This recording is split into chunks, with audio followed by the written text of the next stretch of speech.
You are watching Magic Box Entertainment.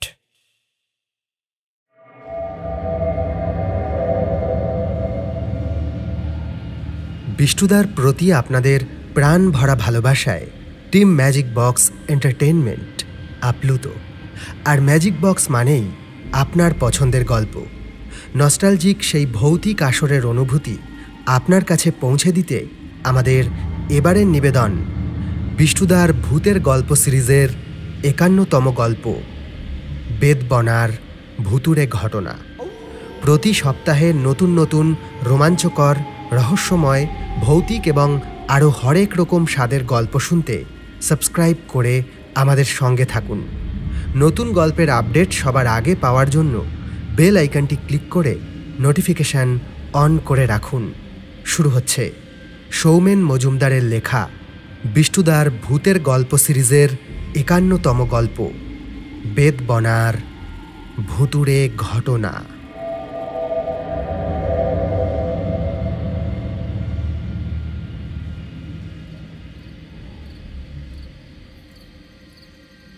বিষ্টুদার গল্প মানে শুধুমাত্র একটি ভয়ের ঘটনা নয়, কিছু ভাবনা, কিছু অনুভূতি, আবার কখনো সামাজিক কোনো প্রতিবাদ মিশে থাকা ভৌতিক কাহিনী। আর সেই জন্যই মনে হয় বিষ্টুদার বলা গল্পগুলো মনের মাঝে জীবন্ত দৃশ্য তৈরি করে। হাড় হিম করা ভৌতিক পরিস্থিতি যখন গল্পে বর্ণিত হয়, তখন মনে হয় সেই সময়ে, সেই স্থানে আমি সশরীরে উপস্থিত।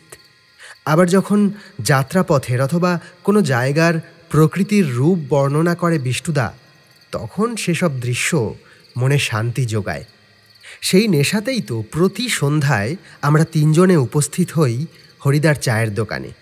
মাটির ভাঁড়ে ধোঁয়া ওঠা গরম চায়ে চুমুক দিতে দিতে হারিয়ে যাই গল্পের মাঝে। যথারীতি আজও সন্ধ্যার একটু পরে যখন আমি এসে উপস্থিত হলাম, ততক্ষণে বাকিরা সবাই চলে এসেছে। এক প্রস্থ চা পানের পরে কথায় কথায় বিষ্টুদা বলল, ভুতুড়ে ঘটনাগুলোর মধ্যে বেশ রহস্য লুকিয়ে থাকে। অলৌকিক ঘটনা আমাকে যতটা না আকর্ষণ করে, তার চেয়ে বেশি আকর্ষণ করে তার পিছনে লুকিয়ে থাকা রহস্য। আর এটা কেমন সংযোগ আমি জানি না, তবে অন্যান্য মানুষদের চেয়ে এই বিষয়গুলোর সঙ্গে আমার বেশি এবং বারবার সাক্ষাৎ হয়। সেই অদ্ভুত রহস্যময় ঘটনাটার কথা আমার আজও স্পষ্ট মনে আছে। আমার কাছে একদিন একটা কুরিয়ার এসে পৌঁছায়। ডাকযোগে এসেছে। তার উপরের আবরণ সরাতে দেখলাম ভিতরে একটা পাতলা কাঠের বাক্স। বাক্সে কোনো তালা লাগানো নেই। যাই হোক, সেটাকে খুলতে প্রথমে যা চোখে পড়ল তা হলো একটা কালচে হয়ে যাওয়া পিতলের চাবি, যেটাকে মোম দিয়ে একটা চিঠির খামের উপরে আটকানো। টেনে চাবিখানা তুলে নিতে খামটাও খুলে গেল। আশ্চর্য হলাম। মনে মনে ভাবলাম, এমন জিনিস আমায় কে পাঠাবে? যে চিঠির খামটা বাক্সের ভিতরে রয়েছে, সেটিও দেখে বেশ পুরনো বলেই মনে হয়। সাদা কাগজ সময়ের সঙ্গে সঙ্গে যেমন হলদে হয়ে যায়, ঠিক তেমন রং। পিতলের সেকেলে চাবিখানা সরিয়ে রেখে খামটা হাতে তুলে নিলাম। খামের ভিতর থেকে যে কাগজটা বেরিয়ে এলো, অর্থাৎ চিঠিটা, সেটিও কেমন হলদে হয়ে গেছে। এমনকি চিঠির পৃষ্ঠার কিনারাগুলো কেমন ক্ষয়ে গেছে। সমস্তটাই কেমন সন্দেহজনক। ব্যাপারটা যে কি, মনে মনে তা জানার আগ্রহ হতে লাগল। খুললাম সেই চিঠিখানা। হলদে হয়ে যাওয়া সেই কাগজটার উপরে টকটকে লাল অক্ষরে যে কথা লেখা, তা দেখার সঙ্গে সঙ্গেই বুঝলাম ওটা একখানা ঠিকানা। লেখা আছে বেদবনা জমিদার দালান, দোতলার ঈশান কোণের ঘর। উল্টে পাল্টে চিঠিখানা দেখলাম, আর কোথাও কিছু লেখা নেই। কাঠের বাক্সটাও ভালো করে দেখলাম, তাতেও আর বিশেষ কিছুই নজরে পড়ল না। তবে ওই সামান্য লেখা পড়ে আমার চোখের সামনে ভেসে উঠল বেদবনা গ্রামের ছবি। এই গ্রাম যে আমার কাছে অপরিচিত তা নয়। বেশ কয়েক বছর আগে একবার কাজের সূত্রে ওই গ্রামে উপস্থিত হয়েছিলাম। এদেশে জমিদারি প্রথা উঠে গেছে অনেক আগে, তবু সে সময় পর্যন্ত গ্রামেগঞ্জে জমিদারের বংশধরেরা বিশেষ সম্মানের অধিকারী ছিলেন। পুরনো সেই জৌলুস না থাকলেও বেদবনা গ্রামের জমিদারের অট্টালিকা তখনও অক্ষত। সে বাড়িতে তখন বাস করতেন জমিদারের বংশধর পৃথ্বীশবাবু। পৃথ্বীশবাবুর পূর্বপুরুষরা যখন জমিদারি চালাতেন তখন হয়তো তাদের মধ্যে ঔদ্ধত্য, অহংকার ইত্যাদি ছিল, তবে পৃথ্বীশবাবুর মধ্যে তার লেশমাত্র নেই। ভদ্রলোক ছিলেন অত্যন্ত জ্ঞানী। সত্যিকারের জ্ঞানী মানুষের সরল বিনয় তার মাঝে প্রকাশ পেত। সৌভাগ্যক্রমে ওই বাড়িতেই আমার থাকার বন্দোবস্ত হয়েছিল। কয়েকদিনের মধ্যেই ভদ্রলোকের সঙ্গে আমার বেশ বন্ধুত্ব তৈরি হয়। কাজের অবসরে যেটুকু সময় পেতাম বিভিন্ন বিষয়ে চর্চা করে কাটত। একদা আড়ম্বরপূর্ণ এই জমিদার বংশের শেষ প্রদীপ এই পৃথ্বীশবাবু আমার মতোই আজীবন বিয়ে থা করেননি। বাড়ির কাজকর্ম এবং ভদ্রলোকের দেখাশোনার জন্য জনা তিনেক লোক রয়েছে, তারাই পৃথ্বীশবাবুর সংসার চালায়। চিঠিতে যে জমিদার দালানের কথা উল্লেখ করা হয়েছে তা যে পৃথ্বীশবাবুর বাসভবন তাতে কোনো সন্দেহ নেই। যে কাজে আমি ওই গ্রামে তখন গিয়েছিলাম সে কাজ ততদিনে প্রায় ফুরিয়ে এসেছে। সেই সময় হঠাৎ একদিন সকালে নির্দিষ্ট সময় পেরিয়ে যাওয়ার পরেও পৃথ্বীশবাবু ঘর থেকে বের হচ্ছেন না দেখে পরিচারক ডাকাডাকি শুরু করে। অনেক ডাকাডাকির পরেও যখন তার বন্ধ ঘরের দরজার ওপার থেকে কোনো সাড়া পাওয়া যায় না, তখন সেই পরিচারক সকলকে ডাকে। আমাকেও ডাকা হয়। আমরাও বেশ কিছুক্ষণ ডাকাডাকি করি, দরজায় ধাক্কা দিই, কিন্তু ফলাফল শূন্য। অতঃপর আরও কিছু লোকজনকে ডাকা হয় এবং একরকম নিরুপায় হয়ে শেষ পর্যন্ত ভেঙে ফেলা হয় ঘরের দরজা। দরজা ভাঙার সঙ্গে সঙ্গে দরজা বরাবর ঘরের ভিতরে মেঝের উপরে যে দৃশ্য সকলের সামনে উপস্থিত হয় তা যেমন মর্মান্তিক, তার চেয়ে অনেক বেশি নৃশংস, ভয়ঙ্কর। দেখা যায় পৃথ্বীশবাবুর প্রাণহীন দেহ পড়ে আছে সেখানে, শরীর প্রাণহীন, তবু চোখ দুখানা যেন এখনো সজীব, যেন ভয়ে বিস্ময়ে চোখের মণি দুখানা ঠিকরে বেরিয়ে এসেছে। বাঁ কাঁধ থেকে কোমরের ডান দিক পর্যন্ত আড়াআড়ি যেন কেউ ধারালো অস্ত্র দিয়ে গভীরভাবে চিড়ে দিয়েছে। সেই ক্ষত থেকে উঁকি মারছে শরীরের ভিতরের অঙ্গগুলো। দৃশ্য দেখে আমার গা কেমন গুলিয়ে এলো। নিজেকে কিছুটা সামলে নিয়ে ডেকে একজনকে বললাম পুলিশকে খবর দেওয়ার জন্য। এরপর পুলিশ আসে, যথাসাধ্য তদন্ত হয়, জিজ্ঞাসাবাদ করে। তবু অদ্ভুতভাবে পৃথ্বীশবাবুর মৃত্যুর রহস্য উদ্ধার করা যায় না। তবে ওই ঠিকরে বেরিয়ে আসা চোখের মণি আর ওই নৃশংস ভয়ানক ক্ষত দেখে আমার মনে কেন জানি না অদ্ভুত এক অনুভূতি সে সময় হয়েছিল। তবে আমার কিছু করার ছিল না। ভদ্রলোকের সঙ্গে এই কদিনে বলতে গেলে মনে মনে আত্মীয়তা তৈরি হয়েছিল, ফলে একরকম ভেঙে পড়েছিলাম। এর কয়েকদিনের মধ্যেই আমি বেদবনার কাজ মিটিয়ে ফিরে আসি। তারপর সময়ের স্রোতে এই স্মৃতি কিছুটা অস্পষ্ট হয়ে গেছিল। চিঠির ওই লেখাটুকু পড়ে সেই স্মৃতি আবার দগদগে ক্ষতর মতো স্পষ্ট হয়ে উঠল।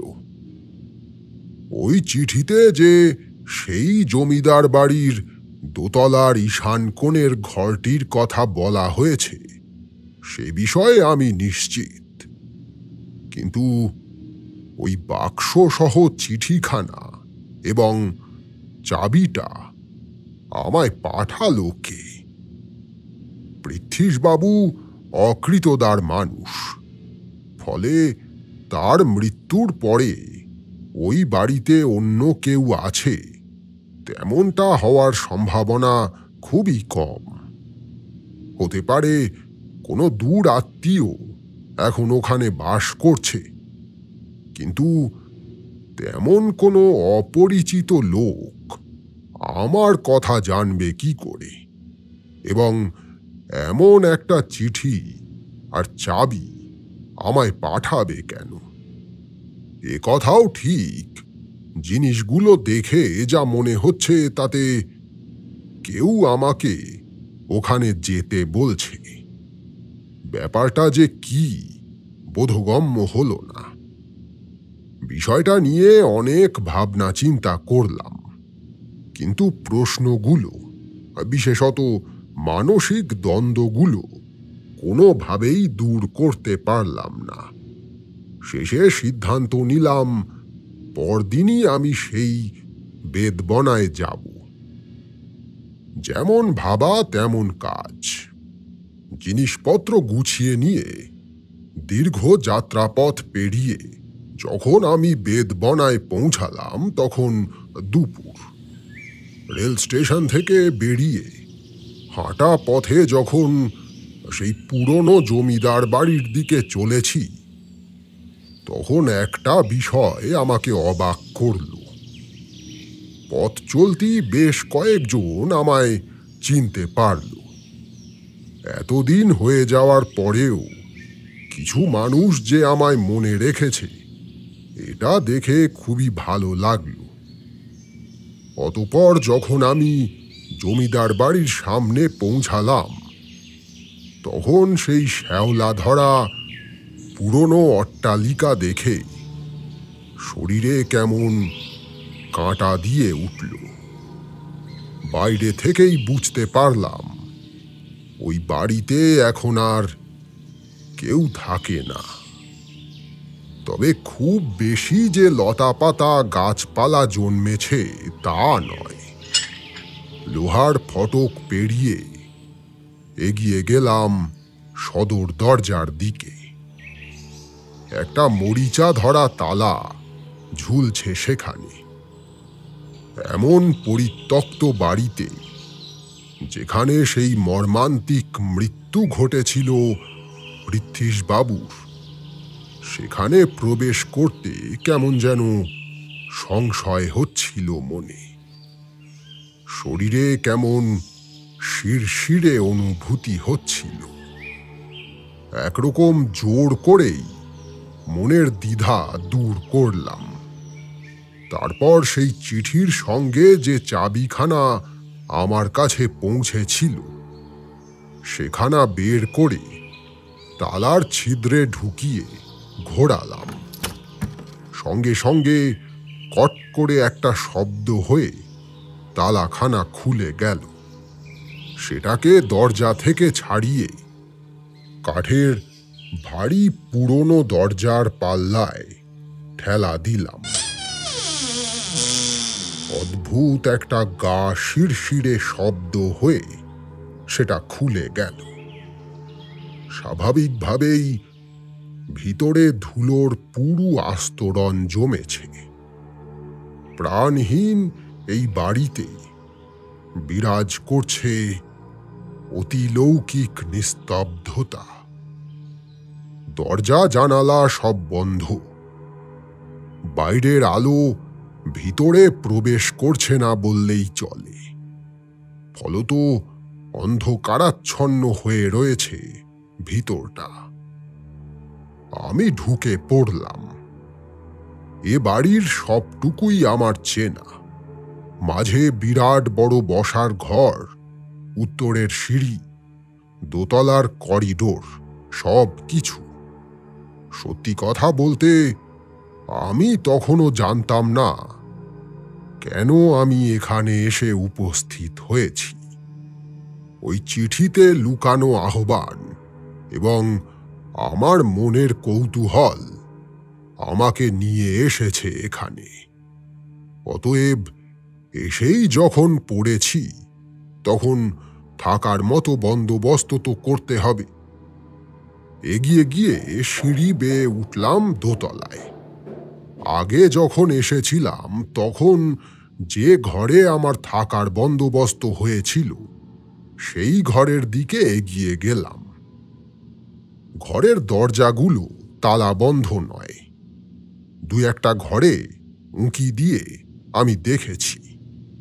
সে সময় ঠিক যেমন ছিল একই রকম রয়েছে এখনো। শুধু পরিত্যক্ত অবস্থায় পড়ে রয়েছে, তাই ধুলো এসে আশ্রয় নিয়েছে সব কিছুর উপরে। কিন্তু কি অদ্ভুত, যে ঘরে আজ রাত্রিটা যাপন করব বলে ভেবেছি, অর্থাৎ যে ঘরে আগে এসে আমি থেকেছিলাম, সেই ঘরের দরজায় ঠেলা দিতে দেখলাম ভিতরটা ঝকঝকে তকতকে। যেন আমি থাকবো বলে এই ঘরটা কেউ গুছিয়ে পরিপাটি করে রেখেছে। সবকিছুই কেমন অদ্ভুত, রহস্যময়। কপালে কি আছে জানি না, তবু না চাইতে পাওয়া এই স্বাচ্ছন্দ্যের হাতছানিটুকু উপেক্ষা করলাম না। ঘরের ভিতরে ঢুকে জিনিসপত্র রেখে ঘরের জানালাটা খুলে একটু বিশ্রাম নেওয়ার জন্য বিছানায় গা এলিয়ে দিলাম। আপাতত খিদে বিশেষ নেই। সঙ্গে যা শুকনো খাবার রয়েছে তাতে আজ রাতটা অনায়াসে এখানে কাটিয়ে দেওয়া যাবে। বাইরে তখন দুপুরের ঝাঁঝালো রোদ। উত্তরের জানালা, সেই জানালা থেকে আলো এসে পড়েছে ঘরের ভিতরে। এতখানি পথ এসেছি, ফলে শরীর ক্লান্ত ছিল। কখন যে চোখ বুজে গেল তা টের পেলাম না। ঘুম যখন ভাঙল তখন সন্ধ্যা হয়ে গেছে। জানালা দিয়ে ভেসে আসছে ঝিঝির একঘেয়ে ডাক। আকাশে চাঁদ আছে, তবে উত্তরের জানালা দিয়ে স্বাভাবিকভাবেই তা দেখা যায় না। শুধু বাইরের প্রকৃতিতে সেই চাঁদের আলো প্রতিফলিত হয়ে সামান্য আভা ঘরের ভিতরে পড়েছে। আমি উঠে সবার আগে একটা মোমবাতি বের করে ঘরে জ্বালালাম। তারপর জানালাটা বন্ধ করে দিলাম। বলা তো যায় না, রাতের অন্ধকারে কি না কি ঢুকে পড়বে। সন্ধ্যার পর থেকে অলস সময় কাটতে লাগল।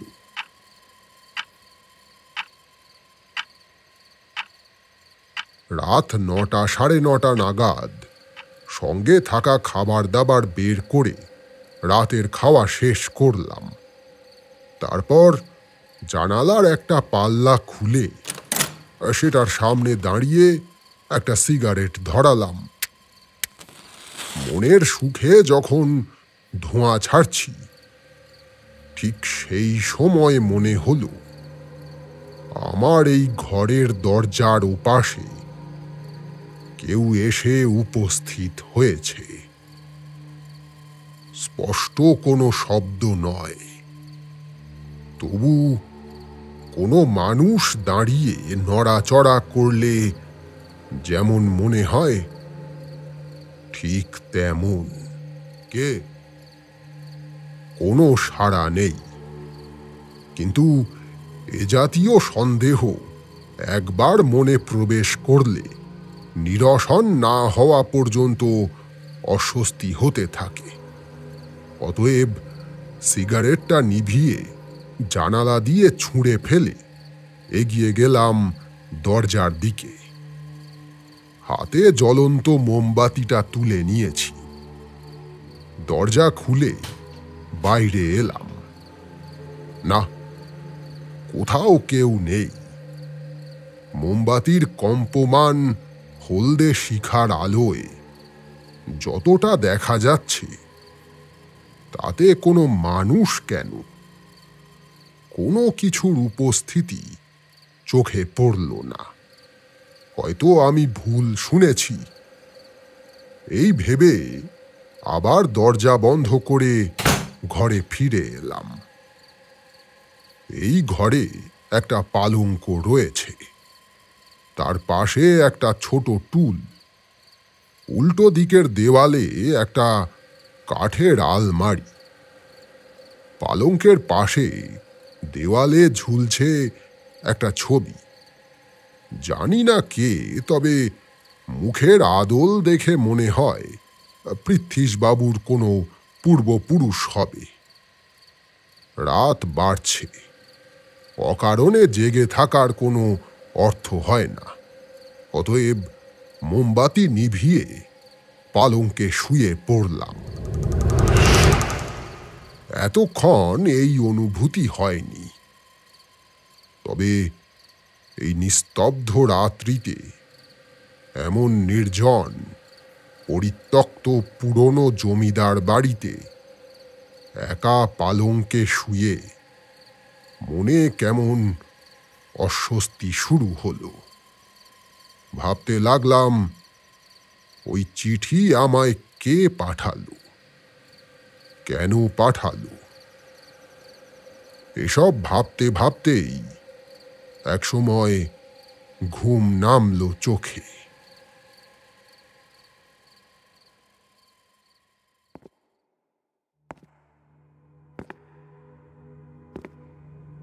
হঠাৎ মাঝরাতে ভারী একটা পায়ের শব্দে ঘুমের ঘোর কাটল।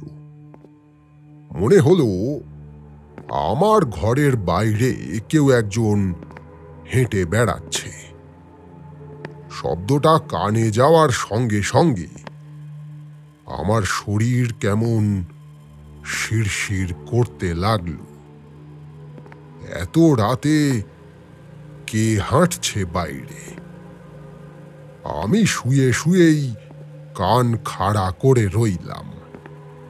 না, কল্পনা নয়, পায়ের শব্দ এবার একটু জোরে শোনা যাচ্ছে, যেন ভারী চটি পায়ে কেউ ধীরে ধীরে হাঁটছে দোতলার করিডোরে।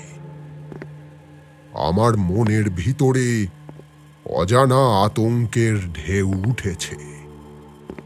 বুকের ভিতরে যেন হৃদস্পন্দন অত্যন্ত দ্রুত তালে বেজে চলেছে। উঠে বসলাম। চারপাশে ঘুটঘুটে অন্ধকার।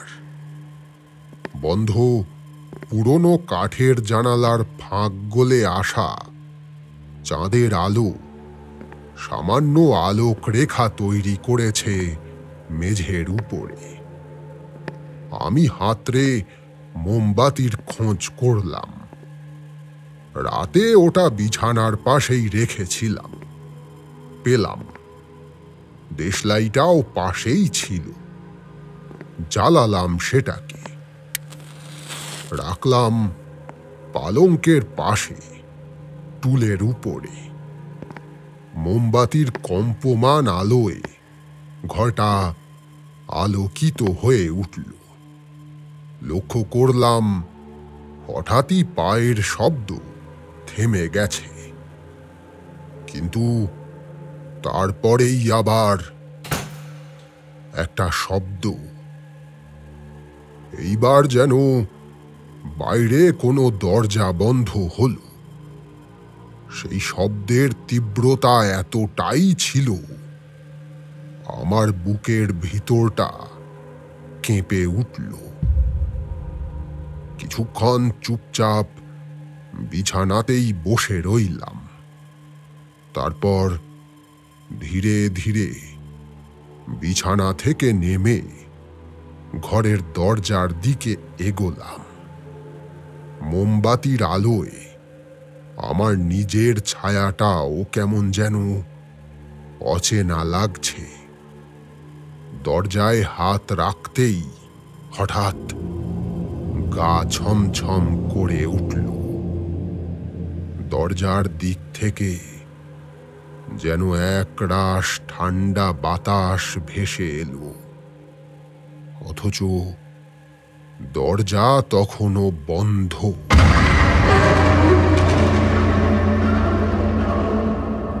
কোনো রকমে সাহস সঞ্চয় করে দরজাটা খুললাম। এখন একটুও শব্দ কোথাও নেই। নিজের শ্বাস প্রশ্বাসের শব্দ স্পষ্ট শুনতে পাচ্ছি। বাইরের করিডোরটা যেন অন্ধকারের অরণ্য হয়ে আছে। হঠাৎ দূরে থাকা একটা কাঠের আরাম কেদারা চোখে পড়ল। আমার মনে নেই ওটা আগে ওখানে ছিল কিনা। কোথা থেকে যেন মৃদু আলো এসে পড়েছে ওটার উপরে। মনে হলো যেন এই মাত্র ওখানে কেউ বসেছিল। চোখের নিমেষে এসে অদৃশ্য হয়েছে। শুধু তার উপস্থিতির প্রমাণ স্বরূপ আরাম কেদারাখানা এখনো সামান্য দুলছে। আমার মনে কৌতূহল বেড়েই চলেছে। আমি এগিয়ে দেখতে চাই ওখানে কি আছে। ঘরে ঢুকে মোমবাতিখানা হাতে তুলে নিলাম।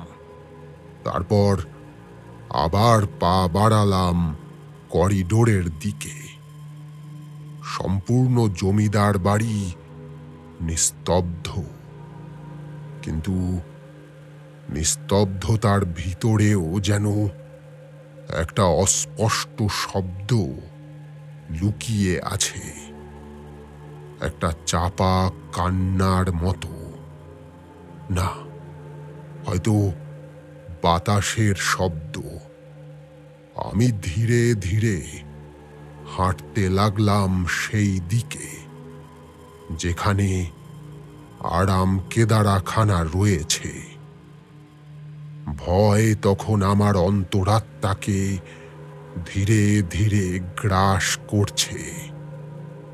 তবুও কৌতূহল আমায় টেনে নিয়ে যাচ্ছে। কাছাকাছি পৌঁছে আবারও মনে হলো এই মাত্র কেউ বসেছিল ওই চেয়ারের উপরে। দুলতে থাকা আরাম কেদারার ছায়া কম্পমান মোমবাতির আলোয় দেওয়ালে গিয়ে পড়েছে। হঠাৎ চোখের পলকে হাঁটু পর্যন্ত লম্বা একটা ছায়া চেয়ারের কাছ থেকে যেন সরে গেল। আমার চোখে তখন পলক পড়ছে না, দেহের লোম খাড়া হয়ে উঠেছে, ঠোঁট শুকিয়ে কাঠ। তবু নিজেকে প্রবল কষ্টে সংবরণ করলাম। এমন অবিশ্বাস্য ঘটনার সামনে থেকে পালিয়ে গেলে চলবে না। আমায় জানতে হবে এর পিছনে কোন রহস্য লুকিয়ে আছে। সাবধানে পা ফেলে এগোতে লাগলাম। প্রতি পদক্ষেপে যেন মেঝে কেঁপে উঠছে, বাতাস ভারী হয়ে উঠেছে, শ্বাস নিতেও কষ্ট হচ্ছে। চেয়ারের একদম কাছে পৌঁছে দেখলাম কিচ্ছু নেই, শুধু চেয়ারের হাতলে যেন কারো নখের আঁচড়ের দাগ। এই দাগ কিসের? রহস্য যেন ক্রমাগত আরো ঘনীভূত হচ্ছে। ভালো করে চারপাশে তাকালাম। হঠাৎ করে মনে হলো করিডোরের অপর প্রান্তে অন্ধকারে মিশে কে যেন তাকিয়ে আছে আমার দিকে। দুটো দপদপ করা আবছা চোখ দেখছে আমায়। আমি মোমবাতিটা উঁচু করে ধরলাম। আলো আরো কিছুটা ছড়িয়ে পড়ল, কিন্তু চোখ দুটো যেন সাথে সাথে মিলিয়ে গেল অন্ধকারে। বুকের ভিতরে ঢিপ ঢিপ করছে।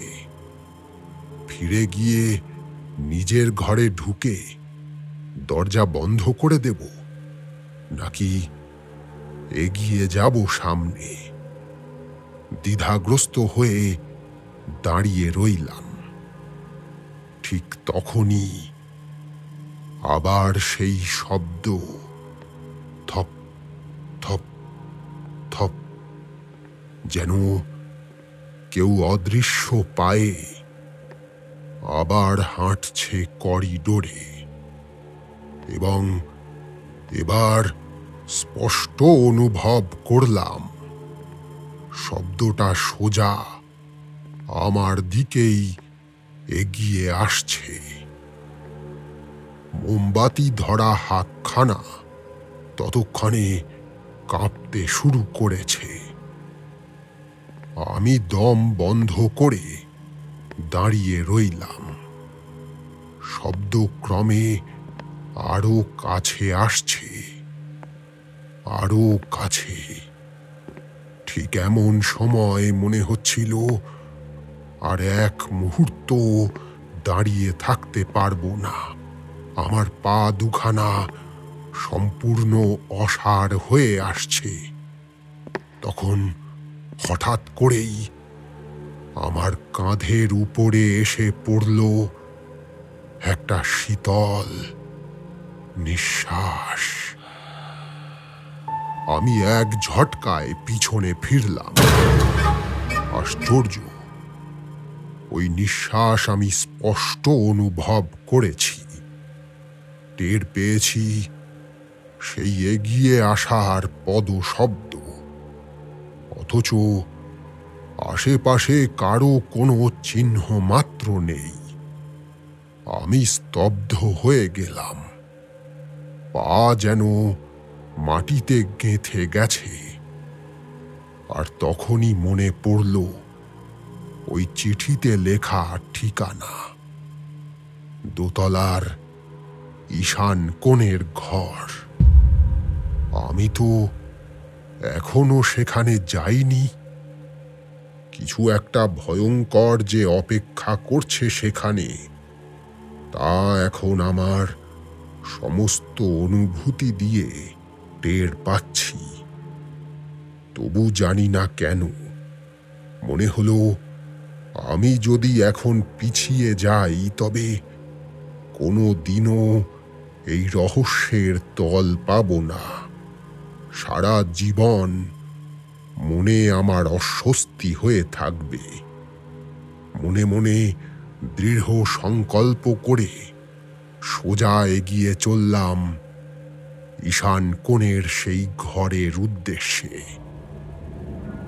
করিডোরটা মনে হলো যেন ক্রমশ দীর্ঘ হয়ে যাচ্ছে। এক নাগাড়ে এগিয়ে চলেছি, তবু পৌঁছাতে পারছি না। চারদিক তখন নিস্তব্ধ, শুধু আমার নিঃশ্বাস আর পায়ের শব্দ ছাড়া আর কোনো শব্দ নেই। করিডোরের দেওয়ালে টাঙানো পুরনো ছবিগুলোকে মোমবাতির আলোয় ভয়ঙ্কর লাগছে। ছবিগুলো যেন কেমন বিকৃত হয়ে উঠেছে, মুখগুলো জীর্ণ হয়ে যাচ্ছে, চোখের চারপাশে জমছে অন্ধকার। তাদের মুখে যেন কোনো গোপন যন্ত্রণার ছাপ। অনেক কষ্টে শেষে সেই ঘরের সামনে পৌঁছে দেখলাম দরজাটা ভেজানো। এই সেই ঘর, ঈশান কোণের ঘর। চিঠিতে উল্লেখ করা হয়েছে এই ঘরের কথা। হাতটা বাড়িয়ে দরজাটাকে আস্তে করে ঠেলতে সেটা কিঞ্চিত শব্দ করে সম্পূর্ণ খুলে গেল। ভিতরে অন্ধকার যেন জমাট বেঁধে রয়েছে। সেই ঘরের ভিতরে গিয়ে দাঁড়াতেই ঠান্ডা একটা স্রোত যেন আমায় ঘিরে ধরল। এমন ঠান্ডা যেন আমার শিরা উপশিরায় বহমান গরম রক্ত জমে যাবে। এই ঘরের মাঝখানে একটা টেবিল রাখা, তার উপরে একটা সাদা কাপড়ে ঢাকা কিছু রয়েছে, আর ঠিক টেবিলের ওপাশে দেওয়ালে একটা আয়না, ভাঙা, মাঝখানটা চিড় ধরা। উপরে ধুলো জমেছে, তবু কিছু প্রতিফলন দেখা যাচ্ছে। আমি মোমবাতি হাতে নিয়ে টেবিলের দিকে এগোলাম। হাত বাড়িয়ে কাপড়টা সরাতে যাব, হঠাৎ একটা ঠান্ডা বাতাসের ঝাপটা গায়ে এসে লাগলো। আর ঠিক তখনই আয়নার দিকে চোখ পড়তেই আমার বুকখানা ধড়াস করে উঠল। আমার পিছনে ওটা কে দাঁড়িয়ে আছে? একটা লিকলিকে রোগা, সাদা কাপড় জড়ানো অবয়ব। একটা চোখ সহ মুখের অর্ধেকটা দেখা যাচ্ছে। ঘাড় ঘুরিয়ে তাকালাম পিছনে। চোখের পলকে না, এখন আর কেউ নেই। আবার ফিরে তাকালাম আয়নায়। আবার দেখতে পেলাম সে আছে। সেই মুখ অর্ধেক ঢাকা, চোখ দুটো যেন জমাট বাঁধা কুয়াশা। আয়নার প্রতিবিম্ব সরাসরি তাকিয়ে আছে আমার চোখে। তারপর ধীরে ধীরে সেই মূর্তির নড়তে লাগলো, যেন কিছু বলছে, অথচ কোনো শব্দ আমার কানে এসে পৌঁছাচ্ছে না। আমি কান পেতে শোনার চেষ্টা করলাম, অস্পষ্ট ফিসফিসানি ছাড়া আর কিছুই শুনতে পেলাম না। হঠাৎ গোটা ঘরটা যেন কেঁপে উঠল। সঙ্গে সঙ্গে সামনের সেই আয়নার কাঁচে চিড় ধরে ভেঙে পড়ল মাটিতে। ভয়ে এক পা পিছিয়ে এলাম। মোমবাতির আলোয় চারদিকে তাকিয়ে দেখলাম, কিন্তু কারো উপস্থিতি চোখে পড়ল না। তারপর একটু ধাতস্থ হয়ে আবার এগোলাম সেই টেবিলের দিকে। এবার এক ঝটকায় সেই সাদা কাপড়ের টুকরোটা সরিয়ে ফেললাম। সেখানে রয়েছে চামড়ায় বাঁধানো একটা ডায়েরি। সেটা হাতে তুলে নিয়ে পৃষ্ঠা উল্টালাম। পৃথ্বীশবাবুর নিজের হাতে লেখা ডায়েরি। সঙ্গে সঙ্গে মনে পড়ল আমার কাছে সেই কাঠের বাক্সে পৌঁছানো চিঠির কথা। সেই চিঠিতে যার হাতের লেখা, একই হাতের লেখা এই ডায়েরিতে। আমি আর ওখানে এক মুহূর্ত অপেক্ষা করিনি। ডায়েরিটা হাতে নিয়ে মুহূর্তের মধ্যে সেই ঘর থেকে বেরিয়ে করিডোর ধরে প্রায় ছুটতে ছুটতে নিজের ঘরে এসে পৌঁছালাম। সেই মধ্যরাতে মোমবাতির আলোয় পড়তে শুরু করলাম পৃথ্বীশবাবুর ডায়েরি। সময়ের অভাবে পুরোটা নিখুঁতভাবে পড়ছিলাম না, শুধু চোখ বুলিয়ে যাচ্ছিলাম যদি কোনো সূত্র পাওয়া যায় সেই আশায়। হঠাৎ ডায়েরির প্রায় শেষের দিকে একটা জায়গায় চোখ আটকে গেল। সেখানে যা লেখা তা সংক্ষেপে বললে বিষয়টা এমন দাঁড়ায়, পৃথ্বীশবাবু কোনো প্রাচীন পুঁথি হাতে পেয়েছিলেন, যে পুঁথিতে বর্ণিত আছে গোপন এক সাধনার পদ্ধতি। সেই অনুযায়ী যদি কেউ সাধনা সম্পূর্ণ করতে পারে, তবে সেই ব্যক্তি বিদেহী আত্মাকে বশ করতে পারবে এবং তাকে ব্যবহার করে নিজের ইচ্ছা মতো যে কোনো কাজ করতে পারবে। তবে পৃথ্বীশবাবু সেই সাধনা পদ্ধতি অনুসরণ করে একটা বিষয় উপলব্ধি করেছেন, এই অলৌকিক ক্ষমতা কখনোই শুভ নয়, বরং ধ্বংস ডেকে আনে তা। কিন্তু এই উপলব্ধি হওয়ার আগেই যা হওয়ার হয়ে গেছে। মৃত্যু যে আসন্ন তা পৃথ্বীশবাবু জানতেন। অবাক হলাম ভেবে। সেই সময় ভদ্রলোককে দেখে কিছুই বুঝতে পারিনি।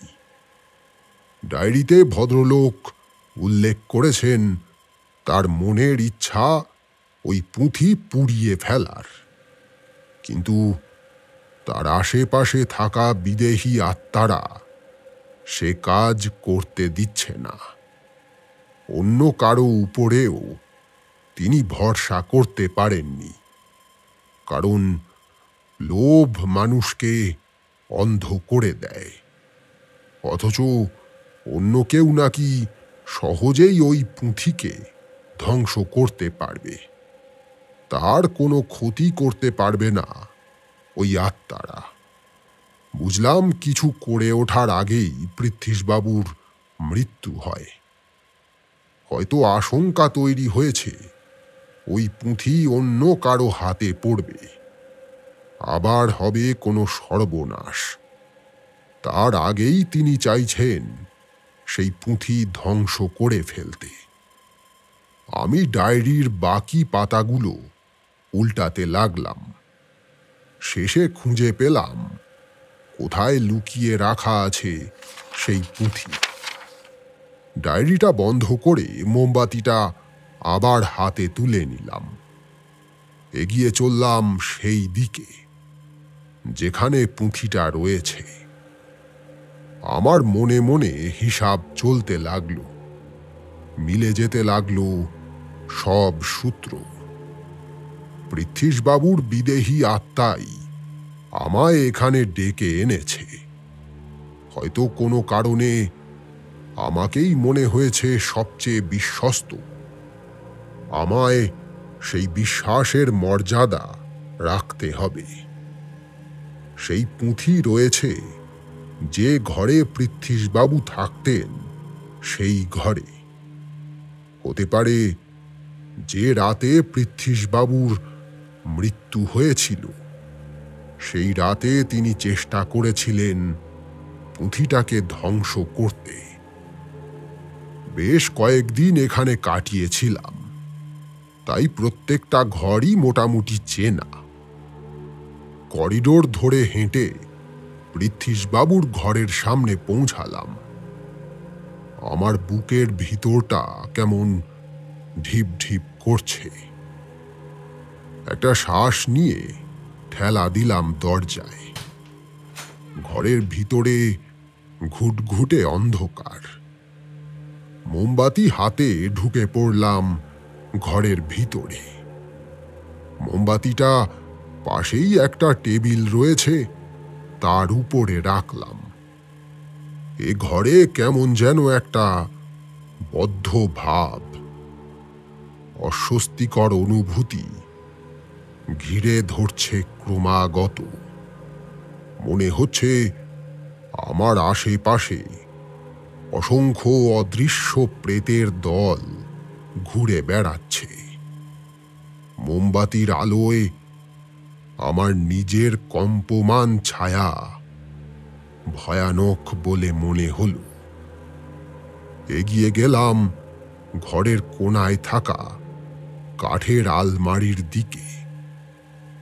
আলমারির পিতলের হাতলটা ধরতে গিয়ে অদ্ভুত একটা স্পর্শ পাওয়ার সঙ্গে সঙ্গে হাতখানা সরিয়ে নিলাম।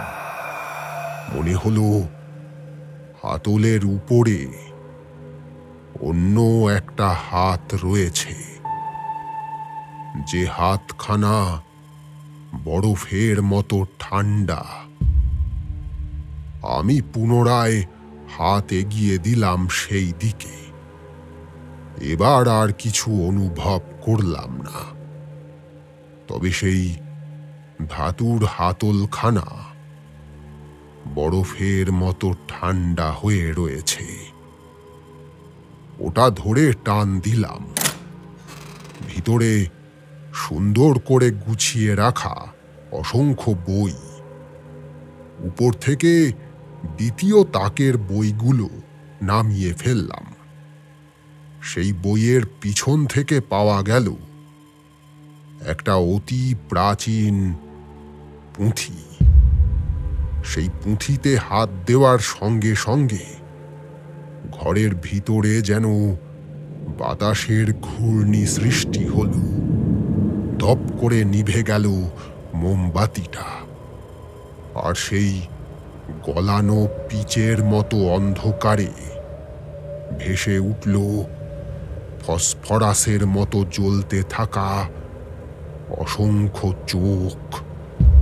সেই চোখগুলো আমার দিকে স্থির দৃষ্টিতে তাকিয়ে আছে। জীবনের অসংখ্য ভৌতিক অভিজ্ঞতা মুহূর্তে স্মরণ করে মনকে শক্ত করলাম। সেই অন্ধকারেই পুঁথিখানা নামিয়ে আনলাম আলমারি থেকে। ঘরের বাতাসের প্রবাহ উত্তরোত্তর বৃদ্ধি পাচ্ছে। ওই ভয়ানক পরিস্থিতিতে কোনো ক্রমে পুঁথিখানা মেঝেতে রেখে পকেট থেকে দেশলাই বের করলাম। অনেক কষ্টে কোনো ক্রমে আড়াল করে একটা দেশলাই কাঠিতে আগুন ধরাতে পারলাম। সেই আগুন পুঁথিতে স্পর্শ করার সঙ্গে সঙ্গে দপ করে জ্বলে উঠল সেটা। সেই আগুনে ঘর তখন আলোকিত হয়ে উঠেছে। আমি শুনতে পাচ্ছি শত কণ্ঠের অদ্ভুত কোলাহল, যেন অসংখ্য মানুষ একসঙ্গে আর্তনাদ করছে। তবে সেই শব্দ অত্যন্ত মৃদু। আমি এগিয়ে ঘরের জানালাখানা খুলে দিলাম। পুঁথি পুড়ে নিঃশেষ হওয়ার সঙ্গে সঙ্গে ঘরের সেই বাতাসের প্রবাহ কমে এলো। স্তব্ধ হলো সেই অস্পষ্ট কোলাহল। ততক্ষণে ভোরের আলো ফুটেছে। শেষ হয়েছে সেই অভিশপ্ত পুঁথি।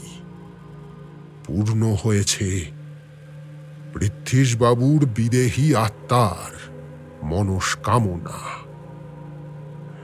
এই ঘটনা এখানেই শেষ। সকালের রোদ ওঠার সঙ্গে সঙ্গে আমি সেই জমিদার বাড়িতে আবার তালা দিয়ে বেরিয়ে আসি। এই পর্যন্ত বলে বিষ্টুদা থামল। আমি জিজ্ঞাসা করলাম, আচ্ছা বিষ্টুদা, সেই বাড়িখানা এখনো আছে? পরে বুঝেছিলাম যে কি কারণে ঠিক ওই সময় এই কাজ করার জন্য আমায় সেই বিদেহী আত্মা ডেকেছিল।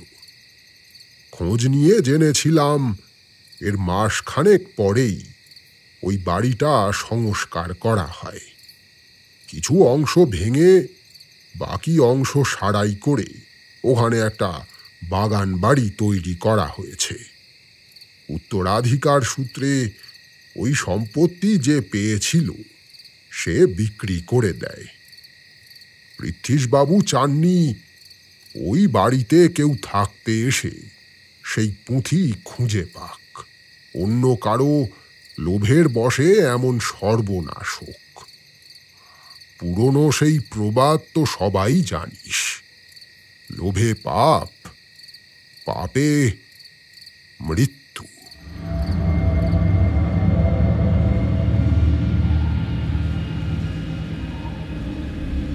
শুনছিলেন সৌমেন মজুমদারের লেখা গল্প বেদবনার ভুতুড়ে ঘটনা। আপনাদের সঙ্গে ছিলাম আমি সৌমেন। গল্পটি কেমন লাগলো অবশ্যই জানান কমেন্ট বক্সে। ভালো লাগলে লাইক এবং শেয়ার করুন। প্রতি সপ্তাহে নতুন নতুন গল্প শুনতে সাবস্ক্রাইব করুন আমাদের চ্যানেল। নতুন গল্পের আপডেট সবার আগে পাওয়ার জন্য বেল আইকনটি ক্লিক করে নোটিফিকেশান অন করে রাখতে ভুলবেন না।